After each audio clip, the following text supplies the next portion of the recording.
अब उनकी प्रशंसा और महिमा गाई जा रही है जो भक्त हैं।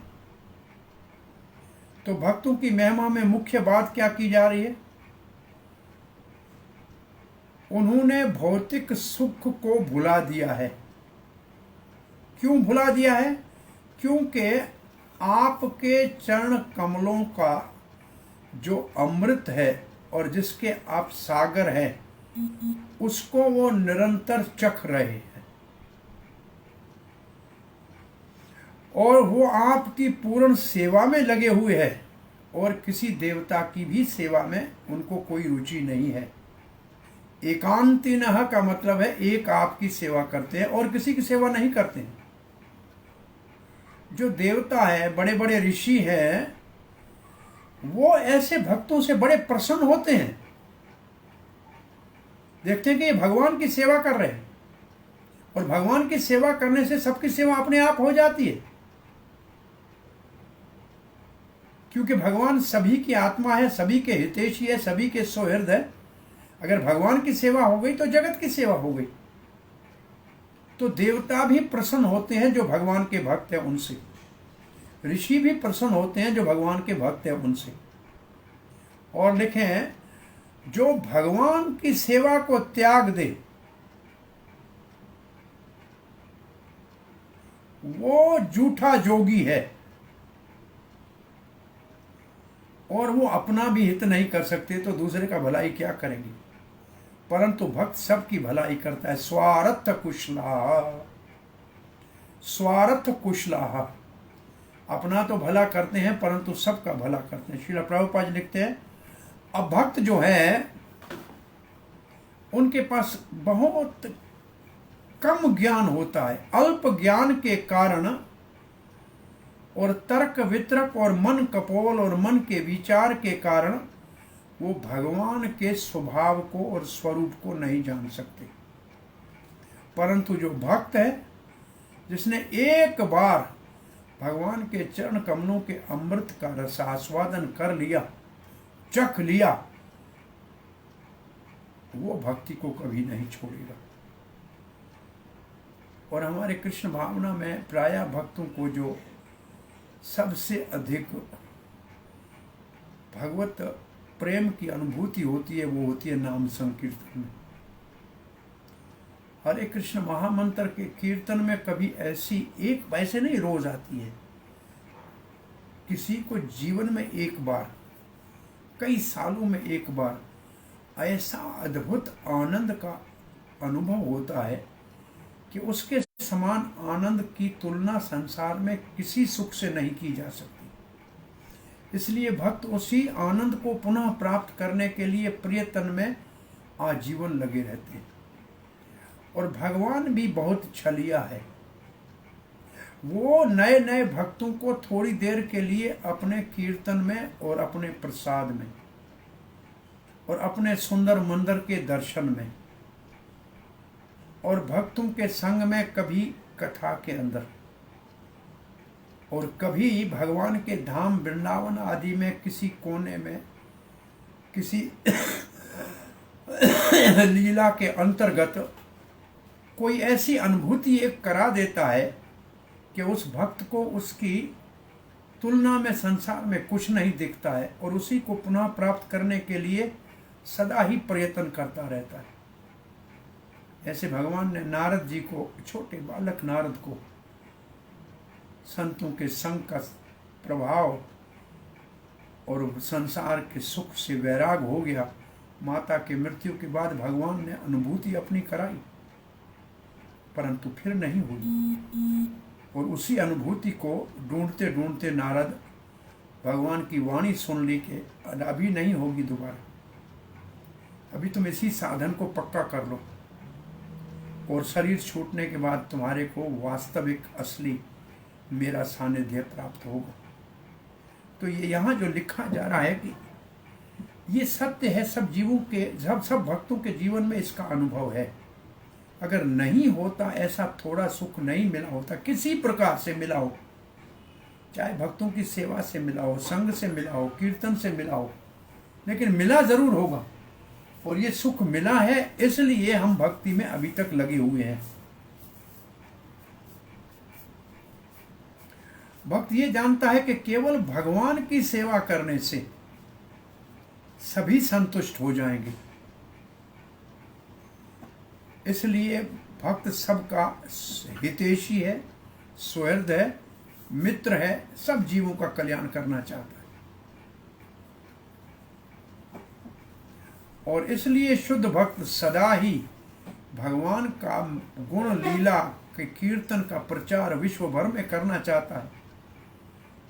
और इस प्रचार से कई बेचारे बद्ध जीव जो अज्ञानी हैं परंतु श्रद्धालु हैं, वो भगवान का शरण लेके अपने जीवन को सफल कर सकते हैं। तो इस श्लोक से भाव ये मिल रहा है कि भगवान के भक्तों को अपने जीवन में जन्म को थोड़ा सार्थक करके परोपकार करना चाहिए। जैसे चैतन्य महाप्रभु ने कहा है, भारत भूमि ते आइला मनुष्य जन्म यारुम, जन्म सार्थक करी कर परोपकार। तो जन्म सार्थक होता है भगवान के चरण कमलों के अमृत के रस आस्वादन से। और श्री रूप गोस्वामी लिखते हैं कि ये 5 चीजें,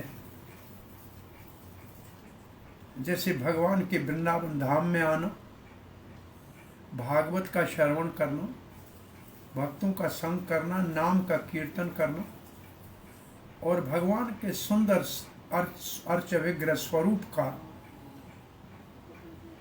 श्रद्धा पूर्वक सेवन करने से कोई बिल्कुल नया भक्त हो उसको भी भाव का झलक दिखाई दे देता है। भाव भक्ति का उदय तत्काल हो जाता है, अचानक थोड़ी देर के लिए हो जाता है,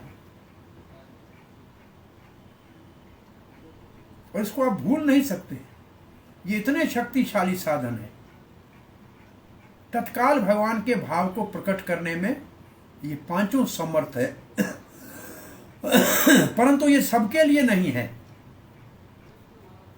ये सत्य है लेकिन सबके लिए नहीं है। जो जब तैयार होगा तब उसको उसकी अनुभूति होगी। आगे का श्लोक पढ़ रहे 40वां। त्रिभुवनात्म भवन त्रिविकर्म त्रिनयन त्रिलोक मनोहरानुभाव त्वएव विभूतयो।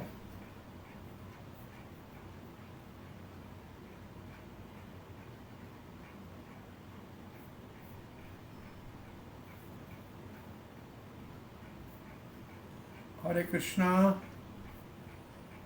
हरे कृष्णा हरे कृष्ण प्रभु जी। तवैव विभूतयोदिति जतनुजादियश्चापि तेषाम् उपकर्म समयो अयमिति स्वात्ममायसुर नर मृग मिश्रितः जलचराकृतिभिः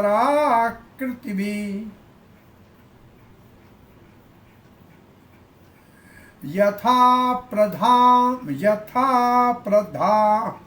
पराधम दंडम दंडधर दधरथ एव एनमपि भगवन् जहि त्वा सृष्टमुत्यदि मन्यसे।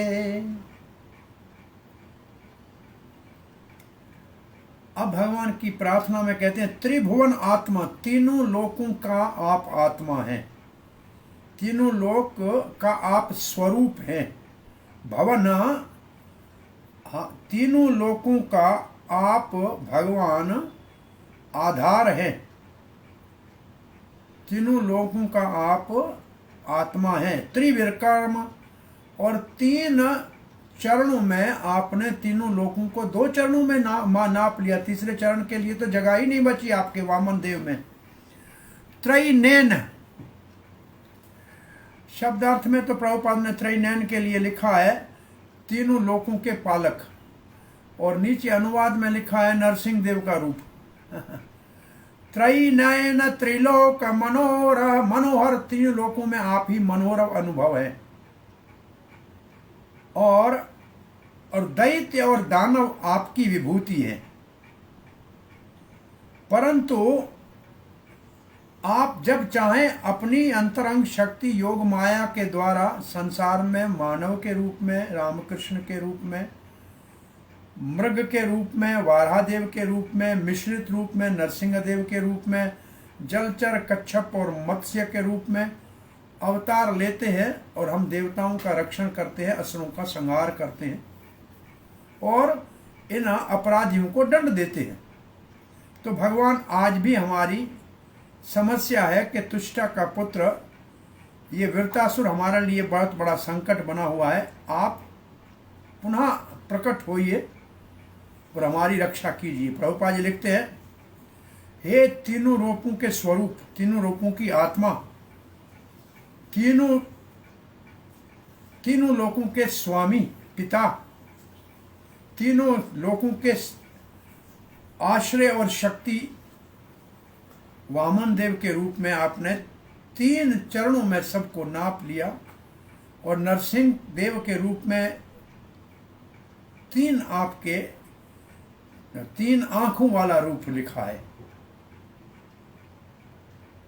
तीनों मनोहर, तीनों लोकों में आप मनोहर है, सब मन को हरने वाले हैं। इस संसार में जो कोई है, मानव है या हम देवता है या दिति के पुत्र है या दानों के पुत्र है या जो राक्षस है, वो भी आपकी ही शक्ति का विस्तार है।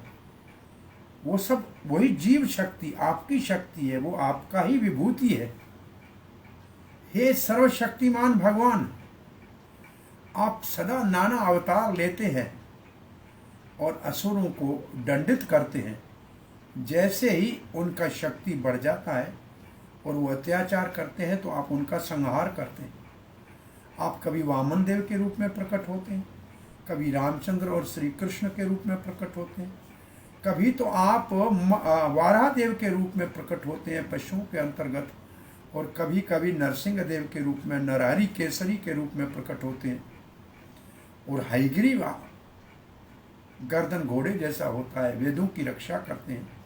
और कभी तो जलचर में मच्छप और कच्छप अवतार में प्रकट होते हैं।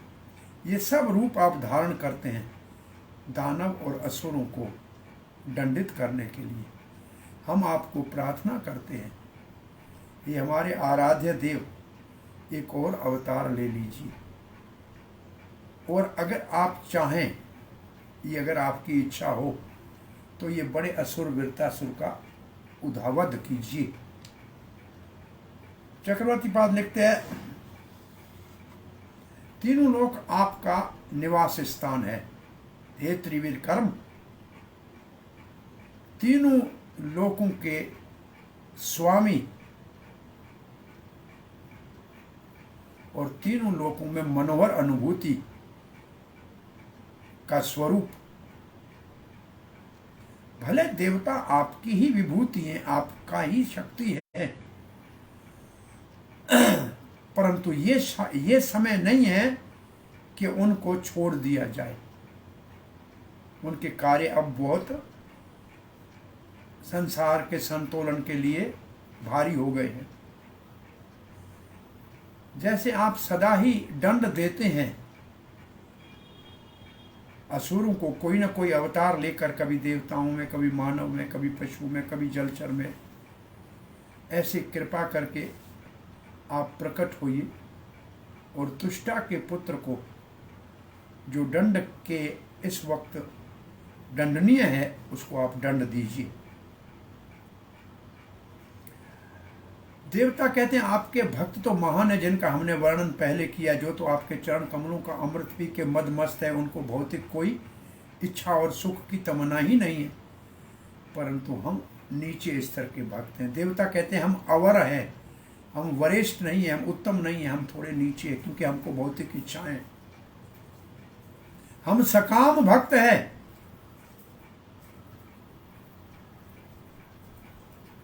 और ऐसे कह के कहते हैं, हम आपको एक प्रार्थना कर रहे हैं।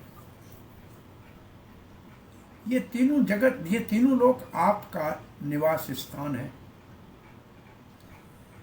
और हम देवता आपके भक्त हैं सकाम भक्त, लेकिन हैं आपके भक्त। और ये मानव भी आपके भक्त हैं।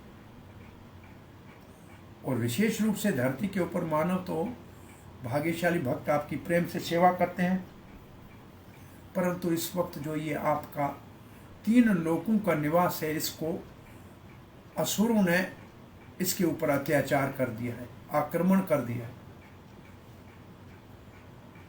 आप त्रिनयन हैं। त्रिनयन का अर्थ है आप तीनों लोगों को अपने बस में रखते हैं। कैसे कर रखते हैं बस में? बोले 3 अपने चरणों से त्रिविक्रम के रूप में तीनों को अपने बस में रख लेते हैं। आपका चरण उठाना और एक लोक आपके चरण में अपने आप नतमस्तक हो जाता है, आप उसके स्वामी हैं। वामन देव के रूप में आपने तो तीसरे कदम में बलिदेव के सर को ही नाप लिया और बलि महाराज से वो लेकर हमको आपने दे दिया था, स्वर्ग हमको वापस दे दिया था। आप इस असुर वीरतासुर का वध कीजिए और तीनों लोग आपके मनोहर अनुभव को देख के सुखी हो जाएं। भगवान कहते हैं आप मेरी पूजा करते हो कि मैं दूसरे की हत्या करूं, हिंसा करूं, इसके लिए पूजा करते हो। आप मेरी प्रार्थना करके कह रहे हो कि तुष्टा के बेटे को मार दो, तो क्या आप मेरी पूजा दूसरे के हत्या कराने के लिए कर रहे हो? तो देवता कहते हैं नहीं, वो आपके ही अंश हैं। भाई देवता असुर को किसने पैदा किया? भगवान ने किया। अगर हम ममई वंश हो, हम जीव भगवान के अंश है, तो असुर भी तो भगवान का ही अंश है, कहीं और से तो आत्मा आया नहीं है उसका। तो वो कहते हैं वो सत्य है कि वो आपके अंश हैं, परंतु इस समय उनके कार्य दंडनीय है।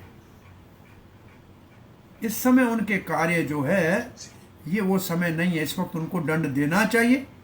इसलिए हम आपको प्रार्थना कर रहे हैं, हे दंडनीय भगवान, असुरों का संहार करने वाले, जैसे पहले आपने समय समय के ऊपर धर्म की रक्षा के लिए असुरों का संहार किया है और भक्तों का संरक्षण किया है, अभी आपको हम पुनः प्रार्थना करते हैं।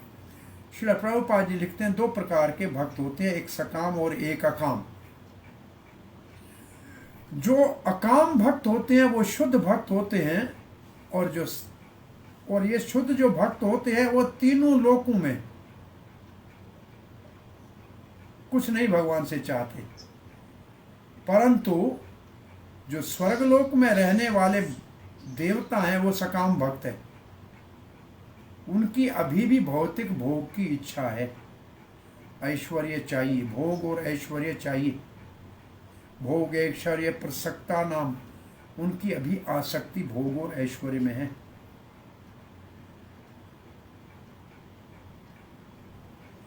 और उन्होंने पुण्य किए हैं, इसलिए उनको स्वर्ग मिला है और उसमें वो सुख भोग रहे, और अपने हृदय में अभी भी भौतिक भोग भोगने की उनकी इच्छा है और सामित्व का भाव है कि हम इस लोक के स्वामी हैं। सकाम भक्त जब कभी असुर या उनके ऊपर कोई राक्षस आक्रमण करता है तो वो भगवान को जाके प्रार्थना करते हैं कि हमारी रक्षा करो। ये सकाम भक्त का भाव है। और भगवान अवतार लेते हैं, और भगवान के अवतार सर्वशक्तिमान है। वामन देव का अवतार हुआ तो सारी पृथ्वी को 2 चरणों में नाप कर और बलि महाराज से लेकर और वापस देवताओं को दे दी, और भगवान का नाम ही त्रिविक्रम हो गया।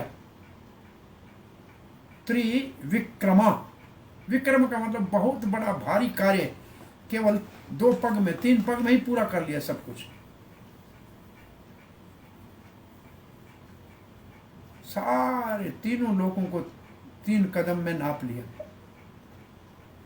अब प्रभुपाद ने सकाम और अकाम भक्त में अंतर ये होता है, सकाम भक्त जो देवता हैं वो जब दुख में होते हैं तो भगवान का शरण लेते हैं और दुख का निवारण चाहते हैं, परंतु अकाम जो भक्त होते हैं, शुद्ध जो भक्त होते हैं, जिसकी कोई कामना नहीं होती है, वो किसी मुश्किल से मुश्किल कठिन परिस्थिति में हो, महाभयानक भय में हो, भगवान को विचलित नहीं करते, परेशान नहीं करते अपने भौतिक सुख के लिए।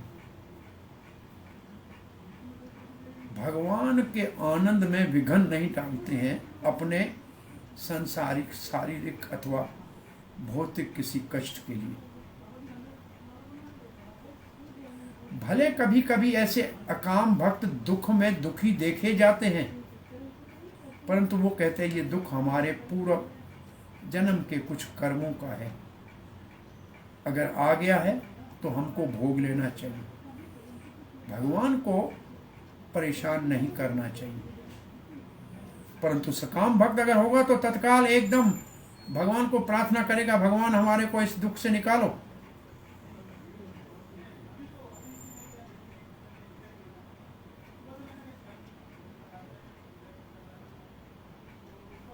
परंतु उनको भी सुकृतीन कहा गया है, भले मानस कहा गया है, क्योंकि अपने आप को भगवान के आश्रित मानते कि हम भगवान के शरण में हैं, भगवान की कृपा के ऊपर निर्भर है। और प्रभुपाद जी असल में ये तो है अकाम भक्तों के लिए श्लोक, उनकी क्या विचारधारा होती है। ते तत्ते अनुकंपाम सुसुमीक्षमाणो भुंजान एवात्मकृतं विपाकम् ऋतवागवपुभेरविधं विदधं नमस्ते जीवेतयो मुक्तिपदे सदाय भाक्। तत्ते अनुकंपाम, भले वो दुख भोगते हो, आशा बनाए रखते हैं कि भगवान अनुकंपा करेंगे, कृपा करेंगे। सुसमीक्षमाणो, और प्रतीक्षा करते रहेंगे। सुसमीक्षा मानो, देखते रहेंगे भगवान की ओर, कृपा भगवान की जरूर आएगी। और जब तक ऐसे आशा बना के रखेंगे, भुंजान एवात्म कृतम विपाकम, अपने कर्मों से फल के रूप में कोई संकट आया है उसको भोगते रहेंगे। भुंजान एवात्म, मेरे ही अपने कर्मों के कारण आया है। कृतम विपाकम, मेरे ही कर्म पक्के हैं इसलिए कोई फल आया है, प्रारब्ध है, चलो इसको भोग लेते। वैसे भक्ति रसामृत सिंधु में तो लिखा है कि जैसे ही कोई साधन भक्ति करता है सारे पाप तो नष्ट, प्रारब्ध नाश हो जाता है, अप्रारब्ध नाश हो जाता है, तो ये कौन से दुख भोग रहा है। तो वहां लिखा है कि भक्ति के अंतर्गत अपराधों से होने वाले भी कष्ट कभी आते हैं, उनको भी धीरज से भोगता है। भगवान की कृपा की आशा बनी रहती है कि भगवान निश्चित कृपा करेंगे। और क्या करता है दुख भोगते समय? हृदयवाक वभुवीर विदधम नमस्ते, अपने हृदय से, वाणी से, शरीर से भगवान को नमस्कार करता है और सेवा में लगा रहता है। संकट आया है मेरे कर्मों का, भगवान की सेवा मेरा भक्ति का धर्म, स्वधर्म है, इसको तो मैं करता रहूंगा, भगवान जरूर कृपा करेंगे। जीवे तयो मुक्ति पदे सदाय भाक, इस दाय भाग का अर्थ है बेटा अगर जिंदा रहे तो पिता की संपत्ति का उत्तराधिकारी अपने आप बन जाता है, कुछ प्रयास नहीं करना।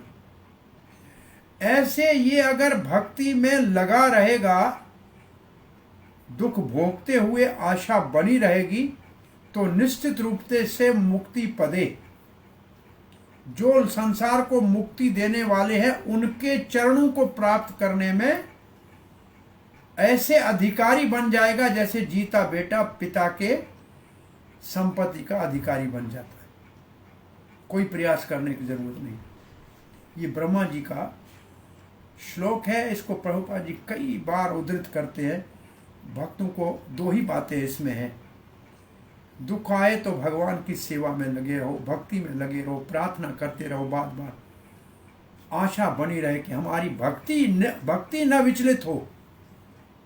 दुख आया है चला जाएगा, भक्ति हमारी बनी रहे तो निश्चित रूप से भगवान कृपा करेंगे और भगवान के मुक्ति पदे का मतलब है जो मुक्ति देने वाला है उसके चरणों की प्राप्त होगी। मुक्ति प्राप्त नहीं, मुक्ति देने वाले के चरणों की प्रेम भक्ति प्राप्त होगी। और प्रभुपाद लिखते हैं,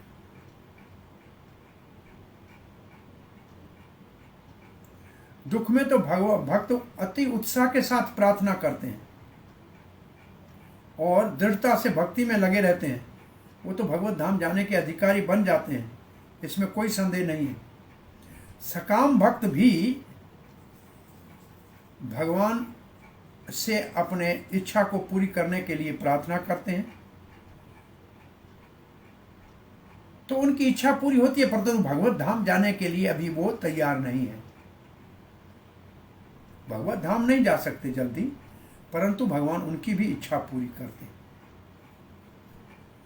यहाँ ये ध्यान पूर्वक समझ लेना चाहिए कि भगवान विष्णु बहुत सारे अवतार लेते हैं और अपने भक्तों की रक्षा करते हैं।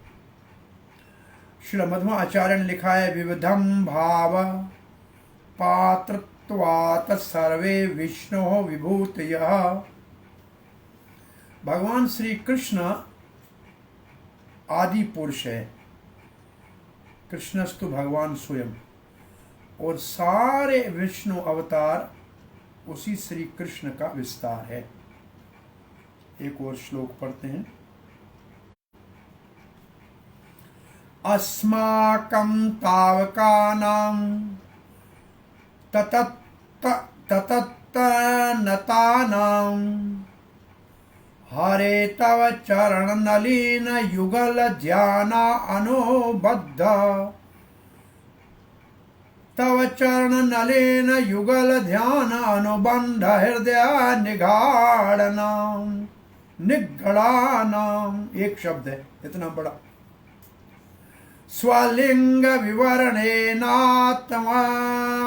आत्मसात कृतानाम अनुकंपानुरंजित विशद रुचिर शिशिर सुमित्वालोकेन विगलित मधुर मुख रसामृत कलया चांत तापम अनघारहसी संयुतम।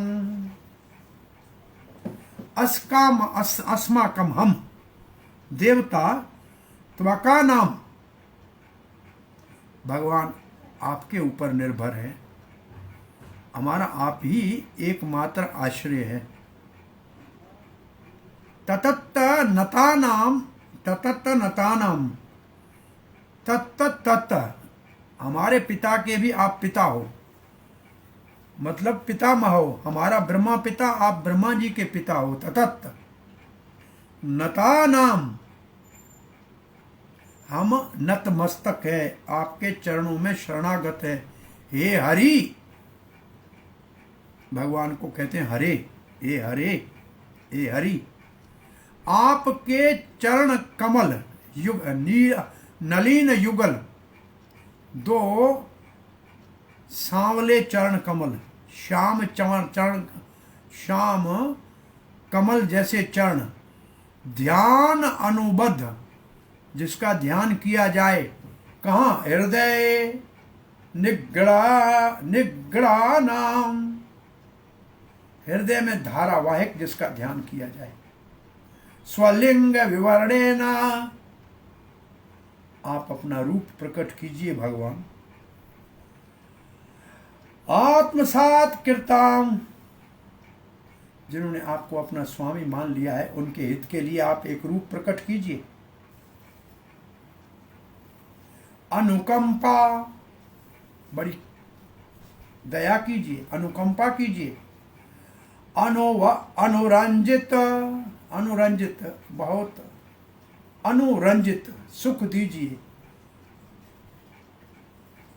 विशद्ध रुचिर शिशिर सुमित अवलोक्य, ये भगवान की बहुत शीतल मंद मुस्कुराहट का वर्णन है, जो रुचिर है, बहुत आनंददायी है, और शिशिर है, बहुत शीतल है।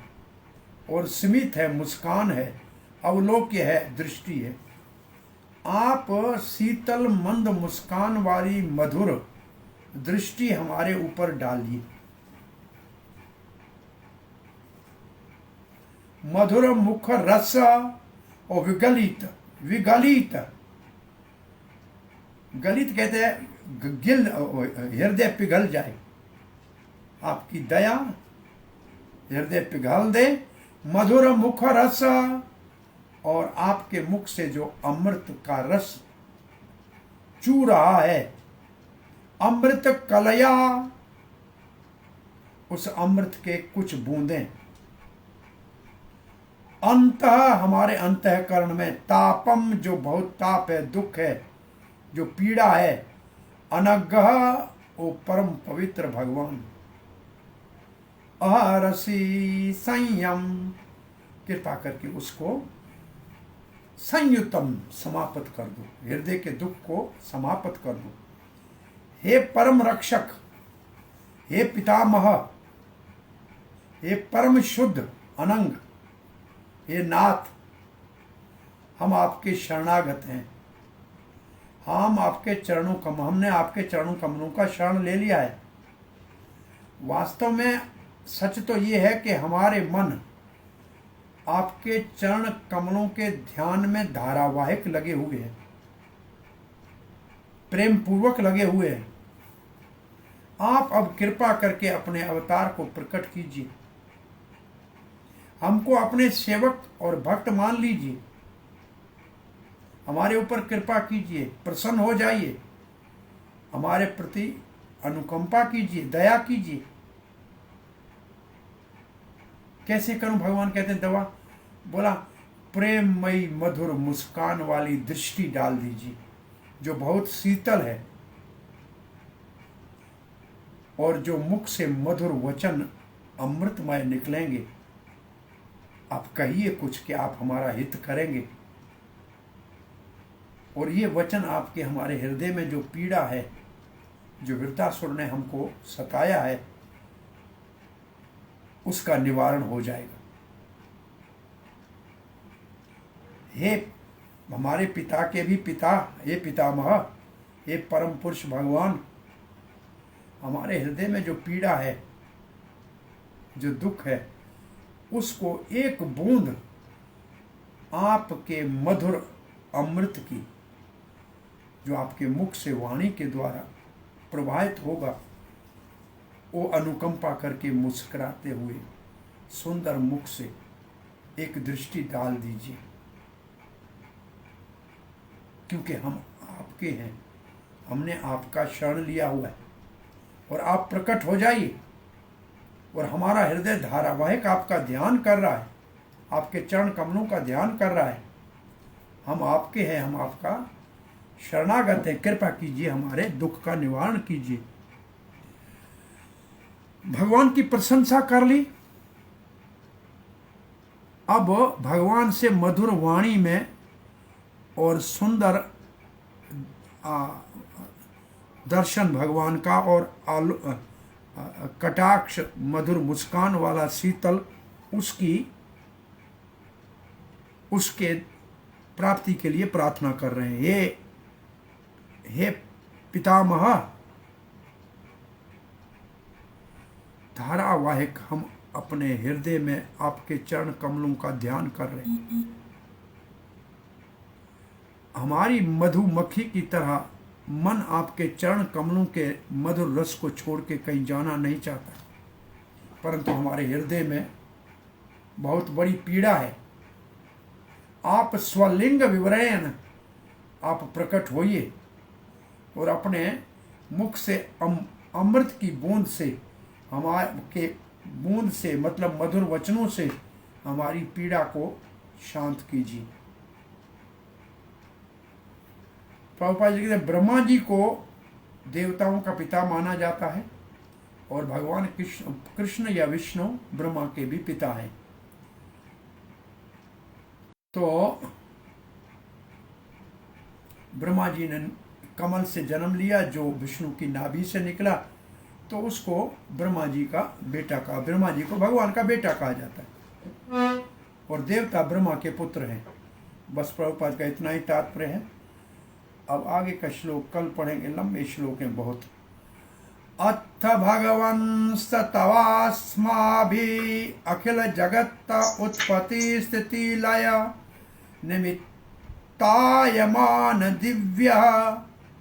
दिव्य माया विनोदस्य सकल जीव निकायामानां अंतर्हृदयेषु बहि अपि च ब्रह्म प्रत्यग आत्मस्वरूपेण प्रधान रूपेण च यथा देश काल देहावस्थान विशेषं तद उपादान उपलम्भ अनुभवतः सर्वा प्रत्यय साक्षिणा आकाश शरीरस्य साक्षात् परब्रह्मणः परमात्मनः कियान इह वारथ विशेषो विज्ञापनीयः स्यात् विषफुलिंगादिभिव हिरण्यरेतसः। बहुत लंबा श्लोक है। हरे कृष्ण। हिरण्यरेतसः अग्नि से निकलने वाली चिंगारी। हम तो चिंगारी के समान है, आप पूर्ण अग्नि हैं। इस जगत का सृष्टि आदि सब आप करते हैं, ये इसमें कहा गया है। इसका ये श्लोक है हमारा 42 से आगे कल बढ़ेंगे।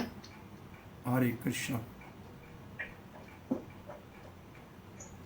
हरे कृष्ण प्रभु। अच्छा प्रभु जी, हाँ जी।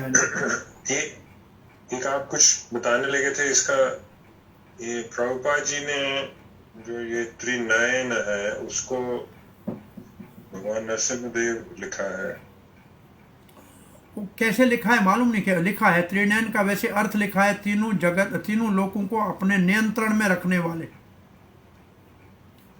शब्द अर्थ में लिखा है तीनों लोगों को अपने नियंत्रण में रखने वाले।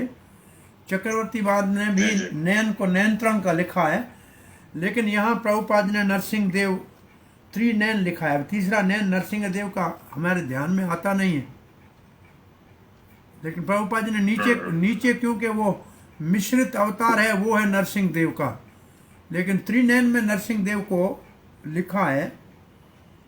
वो क्या भाव से लिखा है तो वो हमारे को ऐसे अनुभूति में नहीं आ रहा है।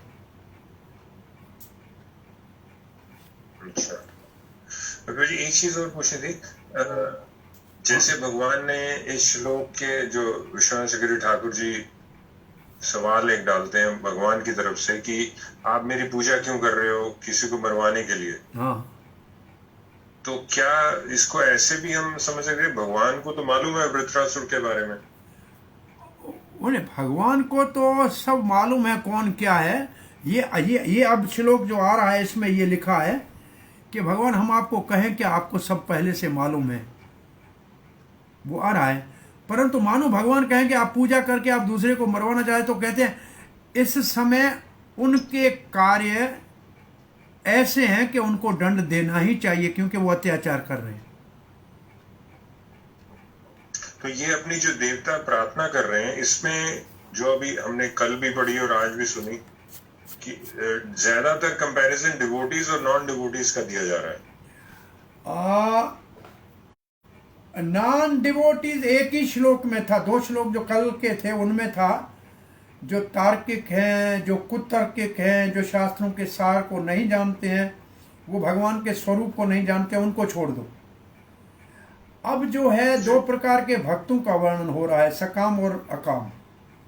तो देवता सकाम भक्तों में आते हैं और शुद्ध भक्त अकाम भक्तों में आते हैं। तो अब इनकी तुलना हो रही है।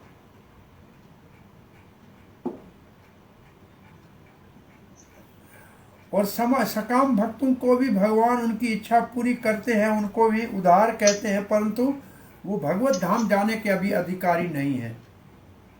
उनको भगवान या भगवान के भक्तों की कृपा और संग की और सहयोग की आवश्यकता है, तब वो आगे बढ़ सकेंगे। जी जी ये देवता भगवान के भक्त हैं लेकिन सकाम भक्त हैं।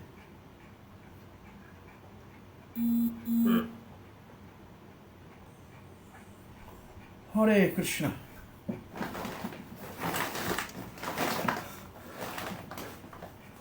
और कोई प्रश्न जिज्ञासा?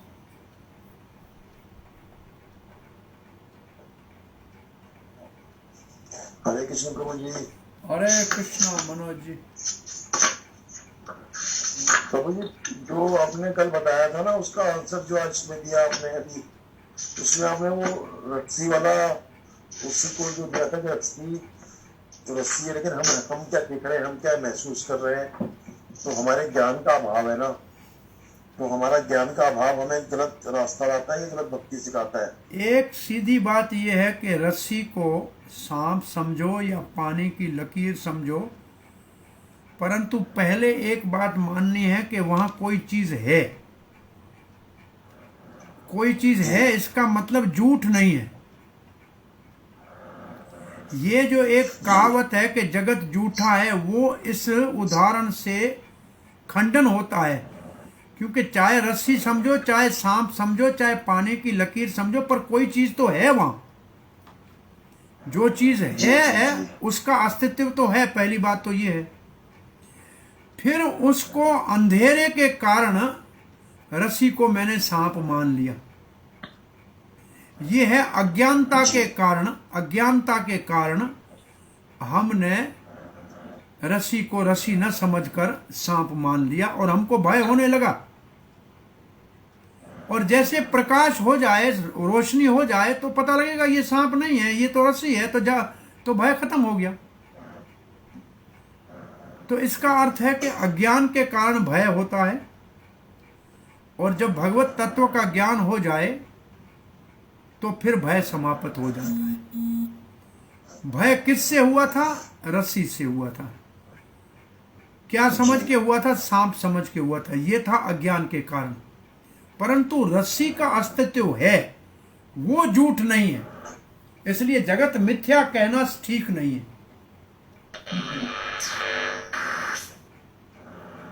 तो प्रभु जी, ज्ञानी लोगों की भक्ति में और अज्ञानी लोगों की भक्ति में क्या फर्क है? बेसिक फर्क क्या है? ज्ञानी लोग भगवान को पहले तो साकार मानते ही नहीं हैं, केवल ब्रह्म और निराकार मानते हैं। वो भगवान की भक्ति नहीं करते हैं, परंतु वो शास्त्र उपनिषदों को पढ़ के ज्ञान से अज्ञान का नाश करने का प्रयास करते हैं। और उनका लक्ष्य होता है संसार झूठा है, ब्रह्म सत्य है, जगत मिथ्या है, और हमको ब्रह्म में लीन होना है। यह है ज्ञानियों की परिभाषा। और भक्त कहते हैं जगत सच्चा है, झूठा नहीं है, क्योंकि सच्चे भगवान का ही विस्तार है। परंतु जगत सदा रहने वाला नहीं है, अस्थायी है। जगत क्योंकि भगवान का है, इस जगत को भगवान की सेवा में लगाना चाहिए। और जिस ब्रह्म को ज्ञानी मानते हैं, वो तो भगवान के शरीर से निकलने वाला प्रकाश है। जैसे सूर्य की रोशनी है, तो वो भी भगवान ही है। परंतु फिर भी भगवान के भक्त उस प्रकाश से आगे भगवान के साकार रूप की सेवा में प्रेम पूर्वक लगना चाहते।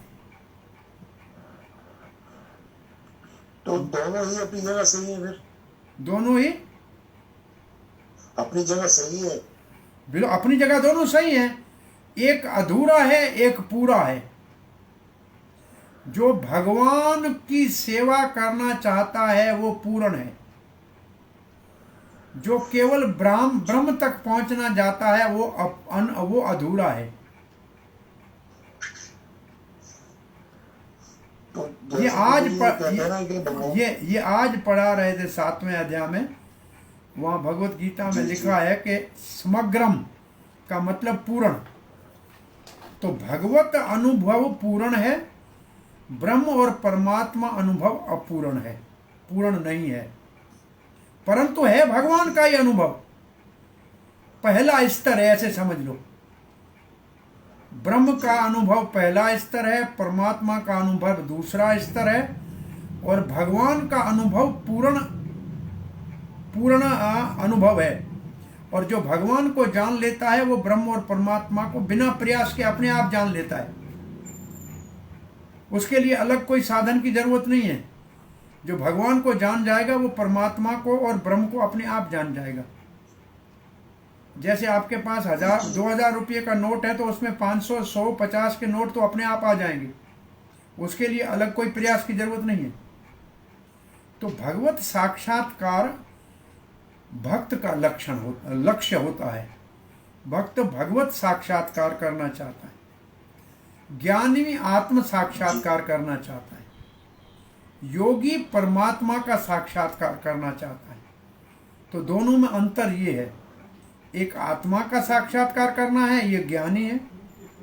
एक परमात्मा का साक्षात्कार करता है, ये योगी है। और एक भगवान का साक्षात्कार करना चाहता है, वो भक्त है। कभी भी ज्ञानी और योगी के भगवान साथी नहीं बनते। अर्जुन के जैसे कृष्ण साथी बनते हैं, ऐसे किसी ज्ञानी और योगी के नहीं बनते। भगवान आदान प्रदान जो है प्रेम का, केवल भक्तों के साथ करते हैं।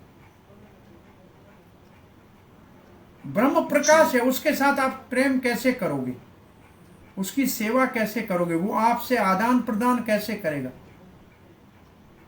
आपके सुख दुख में वो कैसे आपकी सहायता करेगा? नहीं, कुछ नहीं करेगा। वो तो निरपेक्ष है, वो तो निर्विशेष है। भगवान ही केवल आपके साथ भक्ति, आपकी भक्ति के अनुसार आदान प्रदान करते हैं। इसलिए भक्ति भगवान को प्रेम पूर्वक अपने वश में कर सकती है, जबकि न ज्ञान और योग भगवान को वश में नहीं कर सकते। तो फिर भक्ति ही श्रेष्ठ हुई। भक्ति तो श्रेष्ठ है ही, और भी साधन, उनमें थोड़ी भक्ति नहीं होगी तो वो कोई फल नहीं अपने आप में दे सकते। न ज्ञान स्वतंत्र कोई फल दे सकता है बिना भक्ति के, न योग स्वतंत्र फल दे सकता है बिना भक्ति के। उनको भक्ति के सहारे की जरूरत है, परंतु भक्ति अपने आप में स्वतंत्र है। उसको न ज्ञान की, न कर्म की, न योग की आवश्यकता है। उनका फल भक्ति को बिना प्रयास के अपने आप मिल जाता है। जी प्रभु जी। इसलिए प्रेम पूर्वक भक्ति करना चाहिए, जो श्रेष्ठ है और आसान भी है, परंतु नियमों से करने में कुछ प्रयत्न की आवश्यकता जरूर है कि नियम पालन करने होते हैं कठोर। हरे कृष्णा, धन्यवाद। हरे कृष्णा प्रभु जी। हरे कृष्णा जी।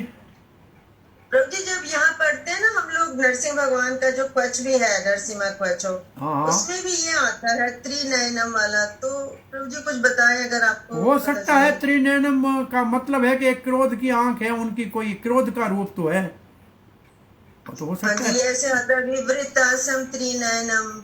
तो इसलिए प्रभुपाद के मन में वो शब्द आया होगा, इसलिए लिख दिया है त्रिनयनम को नरसिंह देव।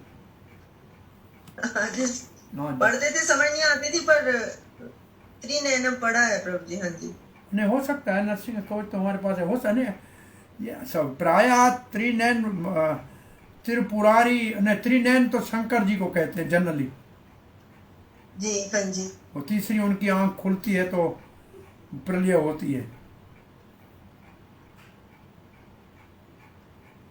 पर नरसिंह देव को यहाँ त्रिनयन कहा है। वैसे त्रिनयन का अर्थ शब्द अर्थ में और भावार्थ में है तीनों लोकों का नियंत्रण करने वाले। जी जी, यस प्रभु। Subduer of the three words. Okay जी, हरे कृष्णा, थैंक यू, हरि बोल। थैंक यू प्रभु, हरे कृष्णा। आपने 16 पार्षदों का नाम लिखा था।